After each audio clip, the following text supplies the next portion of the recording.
আল্লাহর হাবিব বলেন এই মাসের একটা ছোট্ট কথা বলে দিই, শেষ করে দিচ্ছি। রোজা রেখেছেন রমজান মাসে রোজা, তাই না? রমজান মাসে রোজা রাখলাম না আমরা? এখন আমরা আল্লাহর হাবিব বলেছেন আন আবি আইয়ুব আনসারী রাদিয়াল্লাহু তাআলা আনহু قال قال রাসূলুল্লাহ সাল্লাল্লাহু আলাইহি ওয়াসাল্লাম মান সামা রমাদান থুম্মা আতবাহু সিত্তাম মিন আশ-শাওয়াল কানা কাশিয়ামিদ দাহর। সুবহানাল্লাহ। أو كما قال رسول الله صلى الله عليه وسلم رواه مسلم ফাতুল মুনিম মিশকাত মিরকাত আশাতমা সুনাদারমি দারিকুতনি মিশকাত শরীফের 179 নম্বর পৃষ্ঠা খুললেই পাবেন।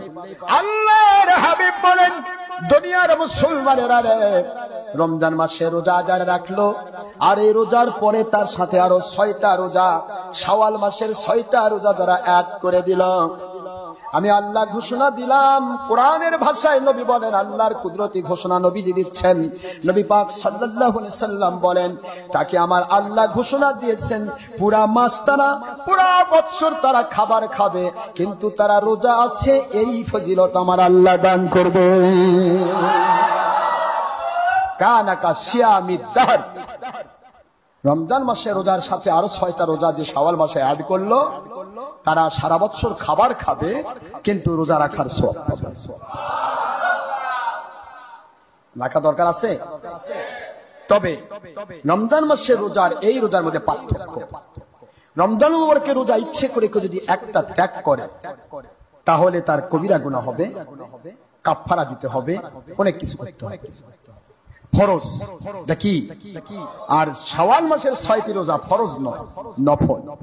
যেটা বলুন নফল। আর আমার নবী করেছেন এই জন্য সুন্নাত। আর একটা সুন্নাত 100 শহীদের মর্যাদা। রমজান মাসের রোজা আর শাওয়াল মাসের 6টি রোজার ফজিলত এক। ফজিলত কি? এক, সমান। আর গুরুত্বের দিক থেকে রমজানের রোজা না রাখলে গুনাহ হবে, এ রোজা না রাখলে গুনাহ হবে। রমজান মাসের রোজা যদি অস্বীকার করে সে কাফের হবে, আর এ রোজাকে অস্বীকার করলেও সে কাফের হবে। অস্বীকার করা যাবে না, স্বীকার করতে হবে, করুক আর না করুক। এখন এই রোজার মধ্যে আর রোজার রমজান মাসের রোজার মধ্যে পার্থক্য এইটুকু, আল্লাহর হাবিব দেখাই দিয়েছেন রমজান মাসের রোজা আর এই মাসের রোজার ফজিলত যে এক, তার প্রমাণটা দেওয়া হয়েছে এইভাবে।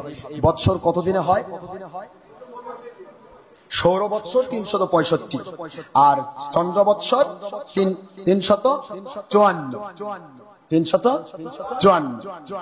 প্রতি 11 দিন কম বেশি। আর সৌর আর চন্দ্র মাসের কত বছর কমবে, কতদিন কম বেশি?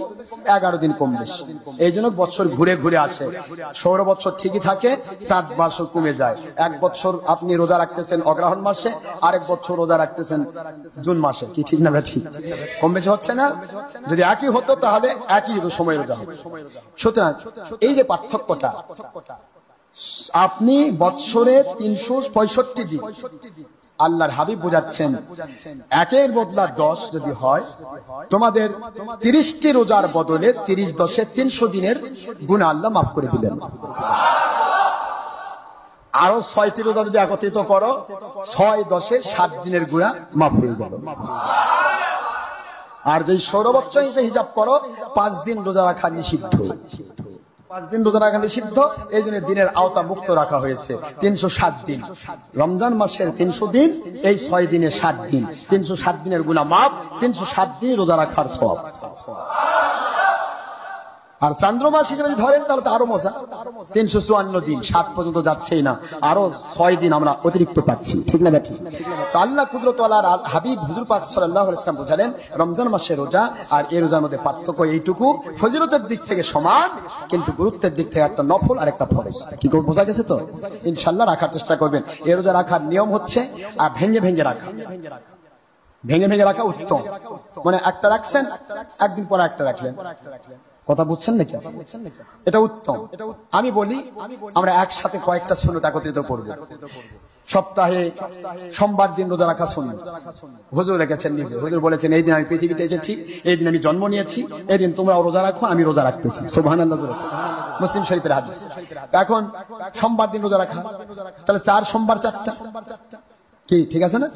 4 সোমবার কয়টা হলো? 4টি রোজাও রাখা হলো, এদিকে 100 শহীদের সুন্নত, 100 শহীদের মর্যাদা একটা সুন্নত সোমবারের রোজাও হলো, আবার ওদিকে সপ্তাহে 6টা রোজার 4টা হয়ে গেল, আর 2টা থাকলো। আপনি মাসে আয়ামে বেশ 13, 14, 15 রোজা রাখা আমার নবীজির খাস সুন্নত, ওটাও হলো। এই 3টা রাখলেন, 6 জায়গায় 7টা হয়ে গেল, রোজা 6টাও আদায় হলো, একসাথে 3টা সুন্নত আদায় হয়ে গেল। 300 শহীদের মর্যাদা। মান তামাসসাকা বিসুন্নতি ইনদা ফাসাদি উম্মতি ফালাহু আজরু মিয়াতি শাহিদিন। মিশকাত শরীফের 23 পৃষ্ঠা। আমার নবী পাক সাল্লাল্লাহু আলাইহি ওয়াসাল্লাম বলেন, শেষ জামানায় যারা সুন্নতের পাবন্ধ হবে তাদের প্রত্যেক সুন্নতের বদলা 100 শহীদের মর্যাদা দেওয়া হবে। তাহলে আমরা এভাবে রাখতে পারি। আর মা বোনেরা আবার এটা সেটিং করবেন অন্যভাবে। মা বোনদের যেটা রোজা বাদ যায় মিনসের জন্য, হাইজের জন্য যে রোজাটা বাদ যায়, এটা আল্লাহ প্রদত্ত একটা নিয়ামত, তাদেরকে ছুটি দেওয়া হয়। এই ছুটি দেওয়ার কারণে যে 5টা বা 7টা রোজা নষ্ট হয়েছে, এই রোজাগুলি মাদেরকে আলাদা করে দিতে হবে। এটা কিন্তু আবার শাওয়াল মাসের 6টার মধ্যে পড়বে না। আমার কথা কি বুঝতে পেরেছেন?